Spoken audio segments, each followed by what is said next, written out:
मुझे जहर दे दीजिए, कोर्ट में बिलख पढ़े कन्नड़ एक्टर दर्शन। कहा 30 दिनों से धूप नहीं देखी, जज ने जमकर लगाई फटकार। मृदुल तिवारी और शहबाज बदेशा में हुई हाथापाई, बिग बॉस के घर में मचा नया बवाल। एजाज खान पर हुई एफआईआर दर्ज। गैंगस्टर सलमान लाला के सपोर्ट में रील पोस्ट करने से जुड़ा है मामला। खबरों में आगे बताएंगे आपको, धोखाधड़ी मामले में एक्टर ध्रुव सरजा को मिली राहत। बॉम्बे हाईकोर्ट ने चार्जशीट दाखिल करने पर लगाई रोक। और करिश्मा कपूर के बच्चे पहले ही 1900 करोड़ रुपए ले चुके हैं। प्रॉपर्टी विवाद पर करिश्मा की सौतन प्रिया सचदेव ने किया बड़ा दावा। नमस्कार दोस्तों, आप देखना शुरू कर चुके हैं Bollywood top 5 controversies of the day. तो चलिए अब इन्हीं खबरों को आपके सामने हम विस्तार से रखते हैं। रेणुका स्वामी मर्डर केस में जेल में बंद कन्नड़ एक्टर दर्शन अदालत के सामने बिलख बिलख कर रोने लगे। मंगलवार को कर्नाटका के बेंगलुरु की एक अदालत से उन्होंने खुद को जहर देने तक की अपील कर दी।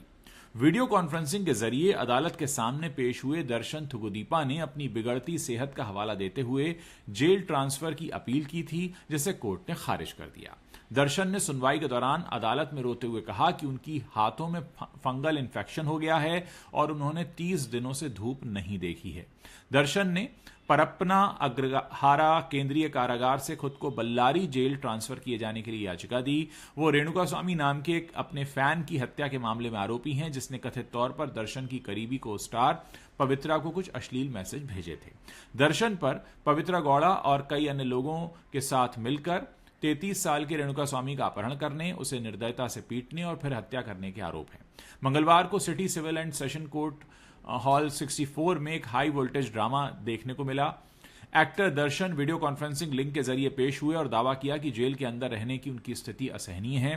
दर्शन ने कहा कि उनके हालात लगातार बिगड़ रहे हैं। आंखों में आंसू और सदमे में दिख रहे दर्शन ने कहा कि उन्हें जेल की कोठरी में बंद कर दिया गया है और जेल के अंदर चलने तक की इजाजत नहीं है। खबरें हैं कि पेशी के दौरान जज ने दर्शन को कड़ी फटकार लगाते हुए इस इमोशनल ड्रामे को बंद करने के लिए कहा। दोस्तों, इस पर आपकी क्या राय है? कानून तो देश में सबके लिए बराबर है, तो फिर बार बार क्यों एक्टर दर्शन जेल में स्पेशल ट्रीटमेंट दिए जाने की डिमांड कर रहे हैं? क्या यह जायज है? आप इस मामले में अपनी जो राय रखते हैं मेरे इस वीडियो के नीचे कमेंट सेक्शन है, वहां लिखकर बता सकते हैं। चलिए अब बात करते हैं एजाज खान की, जो आए दिन किसी न किसी विवाद में फंसी जाते हैं। अब एजाज खान पर एक मामला नया दर्ज हो गया और उसके बाद उनके फैंस के कान भी खड़े हो गए। दरअसल एजाज खान ने एक गैंगस्टर सलमान लाला की मौत के बाद एक भड़काऊ वीडियो इंस्टाग्राम पर शेयर किया। इस वीडियो के वायरल होने के बाद ही क्राइम ब्रांच ने एजाज के खिलाफ सख्ती दिखा दी। क्राइम ब्रांच ने इसे गंभीर मानते हुए एजाज खान पर कार्रवाई की है। इस मामले पर additional DCP crime branch Rajesh Dandotiya ने जानकारी देते हुए कहा कि एजाज ने गैंगस्टर की मौत के मामले को सांप्रदायिक रंग देने की कोशिश की। राजेश दांडोतिया ने कहा कि एजाज ने अपने वीडियो में कहा था सलमान एक विशेष वर्ग से थे और पुलिस ने उसकी हत्या की। पुलिस की जांच में एनकाउंटर जैसा कुछ भी सबूत नहीं मिला था। क्राइम ब्रांच की माने तो उन्होंने गैंगस्टर की मौत के बाद सोशल मीडिया पर कई भड़काऊ वीडियो वायरल किए थे। इतना ही नहीं, बल्कि मामले में 35 अकाउंट्स की भी पहचान की गई है और साथ ही उन पर भी कार्रवाई हो सकती है।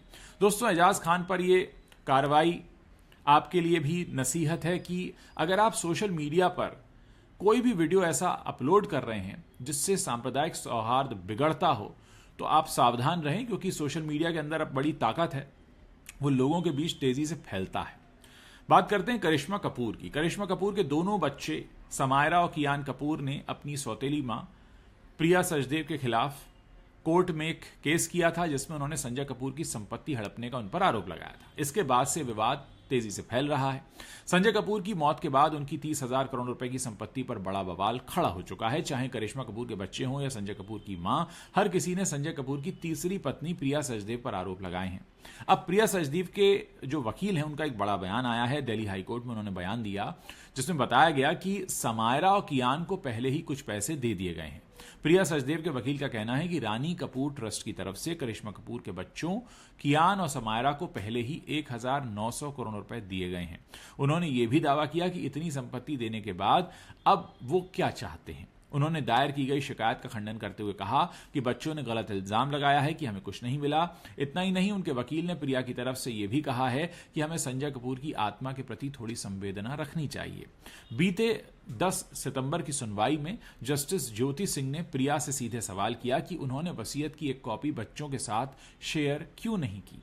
अदालत ने उन्हें 12 जून तक संजय कपूर की जो सभी चल और अचल संपत्तियां थीं उनकी घोषणा, यानी उनकी मृत्यु के दिन तक जो उनकी संपत्तियां थीं उनकी घोषणा अगले 2 हफ्तों के अंदर करने का आदेश दिया है। उन्होंने यह भी सुझाव दिया कि वसीयत को गोपनीयता क्लब या समझौतों के तहत बच्चों के साथ साझा किया जा सकता है। अब इस मामले की फिर से सुनवाई 9 अक्टूबर के दिन होनी तय हुई है। रियलिटी शो बिग बॉस 19 का अच्छा खासा बज़ बना हुआ है। इस शो में हर रोज कोई ना कोई नया ट्विस्ट सामने आ रहा है। हाल ही में घर वालों ने कुनिका को जमकर लताड़ दिया। पहले उनकी लड़ाई तान्या मित्तल से हुई, फिर गौरव खन्ना ने भी कुनिका पर निशाना साध दिया। वहीं बिग बॉस 19 का लेटेस्ट प्रोमो इंटरनेट पर तेजी से वायरल हो रहा है, जिसे देखकर लोग काफी एक्साइटेड हैं। इस क्लिप में मृदुल तिवारी और शहबाज आपस में लड़ते दिखाई दे रहे हैं।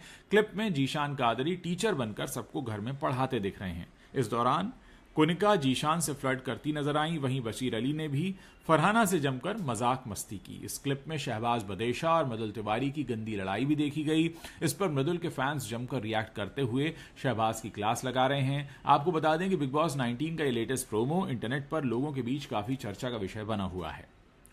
कन्नड़ सिनेमा के एक्टर ध्रुव सर्जा बीते कुछ दिनों से धोखाधड़ी के एक मामले को लेकर सुर्खियों में बने हुए हैं। उन पर फिल्म निर्माता ने आरोप लगाया था कि ध्रुव ने एक फिल्म के लिए 3 करोड़ रुपए ले लिए और फिल्म पूरी नहीं की।